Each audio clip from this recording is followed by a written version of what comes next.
sinisiraan niya ang Korte Suprema at naging katawa-tawa po ang ating legal process. Siya po ang nuisance at swerte na lamang po si Senate President Soto na yun pong mga civil code provisions sa nuisance ay hindi applicable sa kanya. Kung yun po ay applicable, matagal nang nagkaroon ng abatement of nuisance laban kay Senate President Soto.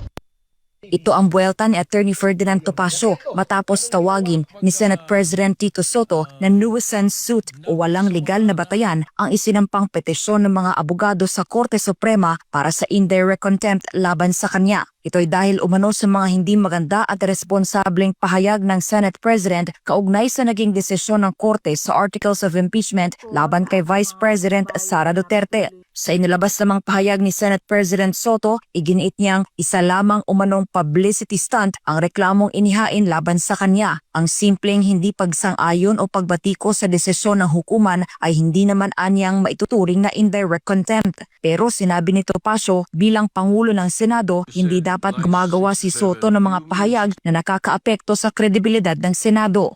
Ang mga ginawa po niya ay nakasisira po sa imahe ng Senado sapagkat siya ang Pangulo ng Senado. He's the Senate President.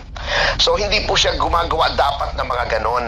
Hindi lamang anya kasi simpleng puna ang mga naging pahayag ng Senate President, kundi paglapastangan umano sa kredibilidad at integridad ng mga mahistrado. Dagdag pa niya may umiiral na time-honored principle ng paggalang sa pagitan ng tatlong sangay ng pamahalaan at anyay ilang ulit na umanong lumampas si Soto sa hangganan ng batas. Meron pong time-honored principle ng committee o paggalang amongst the three departments of government na bagamat pwede mong i-criticize, it should not go beyond the bounds of what is permissible under the law.